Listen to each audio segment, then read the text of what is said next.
আসসালামু আলাইকুম রহমতুল্লাহি ওয়া বারাকাতুহু। সম্মানিত দর্শক, খবরটি খুবই ছোট একটি বিষয় এবং টাকার অঙ্কে অত বড় কিছু নয়।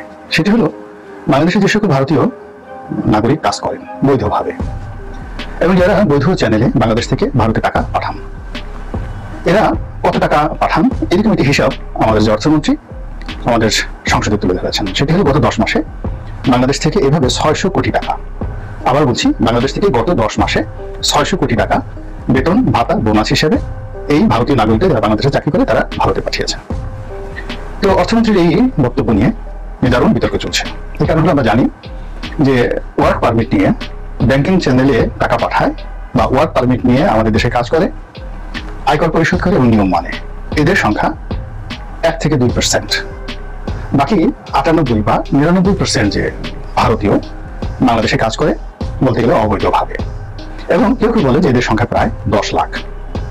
এবং আমাদের দেশে এই কথাটি এইভাবে প্রচলিত না হলেও কিছুদিন আগে ভারতে এরকম প্রকাশিত হয়েছিল যে ভারতের যে সকল দেশ থেকে বৈদেশিক মুদ্রা আসে, আমাদের যেমন সবচেয়ে বেশি বৈদেশিক মুদ্রা আসে মধ্যপ্রাচ্য থেকে, কখনো সৌদি আরব থেকে, কখনো সংযুক্ত আরব আমিরাত থেকে, এরপরে কয়েক বছর আবার আমেরিকা থেকে এসে দ্বিতীয় বৃহত্তম রেমিটেন্স। এরকম ভারতেরও রেমিটেন্সের যে উৎসগুলো রয়েছে সেই উৎসর মধ্যে নাকি বাংলাদেশকে দেখানো হচ্ছে দ্বিতীয় বৃহত্তম উৎস হিসেবে। তো সেটা যদি হয় তাহলে বাংলাদেশ থেকে ভারতে প্রতি বছর কত টাকা যায়? এখন সেই কত টাকার ক্ষেত্রে আপনি চিন্তা করেন যে আমরা এই মুহূর্তে বাংলাদেশ $50 বিলিয়ন আমরা আয় করছি, বিদেশ থেকে আসছে টাকা সারা দুনিয়া থেকে। তো একক দেশ থেকে যদি সৌদি আরব থেকে চিন্তা করেন, কিংবা মধ্যপ্রাচ্যের সেই কুয়েতের কথা চিন্তা করেন, সংযুক্ত আরব আমিরাতের কথা চিন্তা করেন, ওমান, কাতার, বাহরাইনের কথা চিন্তা করেন, অথবা আমেরিকার কথা চিন্তা করেন, এটি কত হবে? হয়তো $1 বিলিয়ন বা $2 বিলিয়ন। তো এই যদি হয় বাংলাদেশের অবস্থা কোনো একক দেশের ক্ষেত্রে, তাহলে বাংলাদেশ থেকে এই যে ভারত যে হিসাবটা দিল, তাদের যে দ্বিতীয় বৃহত্তম রেমিটেন্সের যোগানদাতা বাংলাদেশ, তাহলে কত টাকা বাংলাদেশ থেকে যাচ্ছে? এগুলো নিয়ে বিভিন্ন মহলে, সরকারি মহলে তো আসলে কথা হয় না, সরকার বিরোধী মহলে কিন্তু ব্যাপক আলাপ আলোচনা হয়। এবং এই আলাপ আলোচনার কোনো ভিত্তি থাকুক বা না থাকুক, এটি কিন্তু ক্রমশ ডালপালা বিস্তার করছে এবং মানুষের মনকে ভারী করছে। এবং নানা রকম গুজব যে ওখানে এই ভারতীয় লোক কাজ করছে, ওখানে ওই ভারতীয় লোক কাজ করছে, এখানে এই ভারতীয় ব্যবসা করছে, ওখানে ওই ভারতীয় মারোয়ারিরা ব্যবসা করছে। এবং মাঝে মাঝে আমরা এগুলো দেখতে পাই যে আমাদের দেশে যে হুন্ডি ব্যবসাটা হয়, সেই হুন্ডি ব্যবসাটা মূলত বেশিরভাগ হুন্ডি নিয়ন্ত্রণ করে ভারতীয় মারোয়ারিরা, সেই মারোয়ারি ব্যবসায়ী। এবং এদের একটা বিশাল সিন্ডিকেট রয়েছে ব্রাহ্মণবাড়িয়াতে, তারপরে কুমিল্লাতে, তারপর বেনাপোলে, যশোরে। তার সঙ্গে বাংলাদেশি গ্রুপ রয়েছে। এর মধ্যে একসময় কাজল নামে একটা লোক ধরা পড়লো, খুব ক্ষয় খুন্দ হলো তাকে নিয়ে। এবং এই হুন্ডি ব্যবসায়ীদের সঙ্গে বাংলাদেশের যে হুন্ডি ব্যবসায়ী রয়েছে তাদের মাঝে মধ্যে ক্ল্যাশ হয়, যুদ্ধ হয়, মারামারি হয়, কাটাকাটি হয়, খুন খারাপি পর্যন্ত হয়ে যায়। এবং এর ধারাবাহিকতায় একজন সংসদ সদস্য আনার তিনি কলকাতায় নির্মমভাবে নিহত হলেন।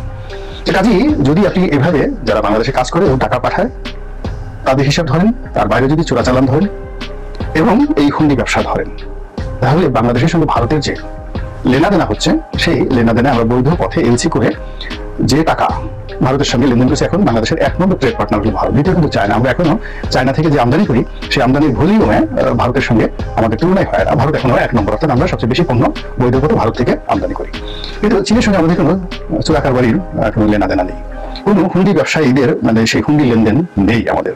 ফলে সীমান্তের কাঁচামরিচ, সীমান্তের ডিম, গরু, ফেন্সি ডিম, গাঁজা, সোনা, পেট্রোল, চিনি, এই যত রকম যে চোরাকারবারি হচ্ছে তা যে বৈধ ব্যবসা আছে ভারতের সঙ্গে তার প্রায় দ্বিগুণ। এবং আমরা যদি বৈধ পথে পেঁয়াজ আমদানি করি 1 কেজি, অবৈধ পথে হয়তো 2 কেজি চলে আসে। তো সব মিলিয়ে এই যে ভারত আমাদের কাছ থেকে নিচ্ছে, বৈধ পথে নিচ্ছে, অবৈধ পথে নিচ্ছে, এবং নেওয়ার পরেও আমাদের উপর যে চাপ তারা প্রয়োগ করছে নানাভাবে, তুচ্ছ তাচ্ছিল্য, অপমান। এবং আমাদের এদেশের কোনো কিছু বিকশিত হোক এটি কখনোই ভারত চায়নি। আমাদের দেশের পাট শিল্পকে ধ্বংস করা হয়েছে, বস্ত্র শিল্পকে ধ্বংস করা হয়েছে, অর্থাৎ স্বাধীনতা পূর্ব বাংলাদেশে আমাদের যে টেক্সটাইল বিলগুলো ছিল এগুলো বিশ্বমানের। ভারতে যেমন এখন রিলায়েন্স গ্রুপ, তারপর বোম্বে ডাইং, এরপর রেমন্ড, এরকম বিখ্যাত বিখ্যাত ব্র্যান্ড গড়ে উঠেছে টেক্সটাইল সেক্টরে। কিন্তু বাংলাদেশেও কিন্তু বিশাল এরকম টেক্সটাইল সেক্টরে 77টি বৃহৎ আকারের বস্ত্রকল ছিল পাকিস্তান জামানাতে, যেগুলোতে 3000 থেকে শুরু করে 30,000 লোক চাকরি করতেন এক একটা কলকারখানাতে। আবার বিজিএমসি অর্থাৎ জুট মিল কর্পোরেশনের অধীন যে শিল্প ছিল সেখানে প্রায় 80টির মতো জুট মিল ছিল, যেখানে 40,000 থেকে শুরু করে 5,000 পর্যন্ত এরকম বৃহৎ সরকারি প্রতিষ্ঠানগুলোতে চাকরি করতো। বেসরকারি অনেকগুলো জুট মিল ছিল যেগুলো সরকারের সাথে পাল্লা দিয়ে তারা কিন্তু ব্যবসা বাণিজ্য করতো পাকিস্তান জামানাতে। তো এই যে পুরো শিল্প কলকারখানাগুলো ভারতের চক্রান্তে আমাদের একেবারে ধ্বংস হয়ে গিয়েছে। আমরা এখন কয়েকটা সেলাই মেশিন নিয়ে অনেকটা দর্জির মতো করে যেভাবে আমরা এই গার্মেন্টস এক্সপোর্ট করছি আমেরিকাতে সিএম আকারে, কেমন পর্যন্ত এইভাবে ব্যবসা করলেও মানে সত্যিকার অর্থে একটা টেক্সটাইল সিটি হিসেবে, টেক্সটাইল জাতি হিসেবে আজ চীন বা জাপান কিংবা ভারত যেভাবে বা ইভেন পাকিস্তান যেভাবে একটা সম্মানের আসনে তারা বসেছে, আমরা এই পর্যায়ে কেমন পর্যন্ত চেষ্টা করলেও পারবো। তবে হ্যাঁ, গার্মেন্টসের বিশেষ করে যে যারা জিন্স প্যান্ট তৈরি করেন তাদের জন্য অনেকগুলো জিন্স ফ্যাক্টরি, বিশ্বমানের জিন্স ফ্যাক্টরি আমরা বাংলাদেশে তৈরি করেছি, কিন্তু কাঁচামাল এখন আমাদেরকে বিদেশ থেকে আনতে হচ্ছে। সম্পূর্ণভাবে আমরা দেশে কিছু করতে পারছি না। এরপর নিট গার্মেন্টসের যে এক্সেসরিজ গুলো আছে, সেই এক্সেসরিজ গুলো আমরা এখন বলতে গেলে 90% আমরা বাংলাদেশে এই এক্সেসরিজ গুলো আমরা উৎপন্ন করছি, কিন্তু এই এক্সেসরিজ এর কাঁচামালগুলোকে আমাদেরকে ভারত থেকে আনতে হচ্ছে। তো এজ এ হোল গার্মেন্টস সংক্রান্ত যে সকল বড় বড় শিল্প কলকারখানা দেখেন, যেখানে হয়তো 40,000 লোক কাজ করে, কোনো কোনো গ্রুপে নাকি 1 লাখ লোক কাজ করে, কিন্তু আলটিমেটলি সত্যিকার অর্থে যে বৃহৎ শিল্প বলতে যা বোঝায়, টাটা বিড়ালারা যে সকল শিল্প করেছে, রিলায়েন্স যে সকল শিল্প করেছে, রেমন্ড যে সকল শিল্প করেছে, গোদরেজ যে শিল্প কলকারখানা করেছে, হিন্দুস্তান মোটর যেটা করেছে, ওইরকম আমরা কিন্তু বাংলাদেশে একটাও করতে পারিনি এই ভারতের সুদীর্ঘমেয়াদী কূটনৈতিক তৎপরতার কারণে। পাকিস্তান যেমন এগুলো শেষ হয়েছে, স্বাধীন বাংলাদেশে আমরা অনেক কিছু হারিয়েছি। আমাদের জাহাজ নির্মাণ শিল্প ছিল, ভারী স্টিল অ্যান্ড ইঞ্জিনিয়ারিং কর্পোরেশনের অধীনে আমাদের চিটাগং স্টিল মিল ছিল, তারপরে প্রগতি নামক একটা বিশাল প্রতিষ্ঠান ছিল, আমাদেরকে গর্ব করার মতো একটা প্রতিষ্ঠান ছিল।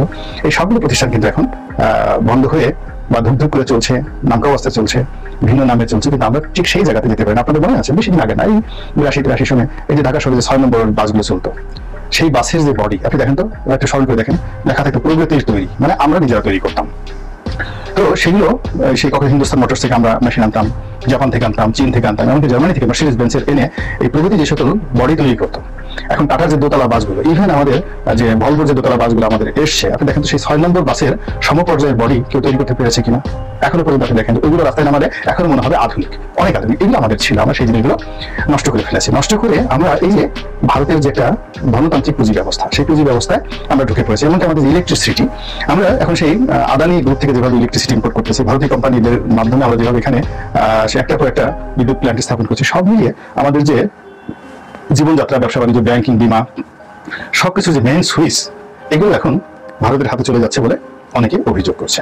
ফলে কেমন যেন ভারতের নাম শুনলেই মানুষের মধ্যে একটা বিশ্রী অবস্থা সৃষ্টি হয়ে যাচ্ছে। এবং এই কারণে এই যে মাত্র 600 কোটি টাকা যদি আপনি 10 মাসে গিয়ে থাকে, তাহলে মাসে কত টাকা গিয়েছে? 60 কোটি টাকা, মানে 60 crore টাকা। তো বাংলাদেশের যে বৃহৎ সাইজের যে ইকোনমি, এই কারণের জন্য ভারতের লোকজন এখানে চাকরি করে মাসে 60 কোটি টাকা নিয়ে যাচ্ছে, এটা কোনো খবরই নয়। কিন্তু ব্যাপার হলো এটা তো মাত্র 1%, এটা তো 1% বা 2%, বাকি যে 98%, সেই 98% হিসাব তো মূল ইকোনমিতে আসছে না, এটা ড্রেন হয়ে যাচ্ছে। এবং এটি জিডিপিটাও যুক্ত হচ্ছে না, এবং এটি আন্ডারওয়ার্ল্ডকে শক্তিশালী করছে, রাজনীতিকে দুর্বল করছে, এবং অ্যাজ এ হোল বাংলাদেশকে দুর্বল করছে। ফলে এই যে অর্থমন্ত্রীর যে বক্তব্য, এটি নিয়ে কিন্তু এই যে বিতর্ক চলছে, এটি যে একেবারে অহেতুক বিতর্ক, এটি মনে করার কোনো কারণ নেই। আমি মনে করি অর্থনৈতিক বিষয়ে সচ্ছলতা থাকা দরকার আছে, প্রতিযোগিতা থাকার দরকার আছে, এবং ভারত যদি সেই প্রতিযোগিতা করে বাংলাদেশ থেকে 600 কোটি টাকা নয়, $6 বিলিয়ন নিয়ে যায়, তো কোনো আপত্তি নাই, প্রতিযোগিতার মাধ্যমে হোক। কিন্তু সেটা না করে যদি রাজনৈতিক প্রভাব বিস্তার করে, দিল্লির দাসত্ব করে, দিল্লির প্রভাবে যদি বাংলাদেশে এরকম ঘটনা ঘটতে থাকে, তাহলে আর যাই হোক না কেন, এই স্বাধীন এবং সার্বভৌম রাষ্ট্র হিসেবে আমাদের যে স্থিতি, আমাদের যে দাঁড়িয়ে থাকার ক্ষমতা, এটি বেশি দিন থাকবে না। আল্লাহ আমাদের সবাইকে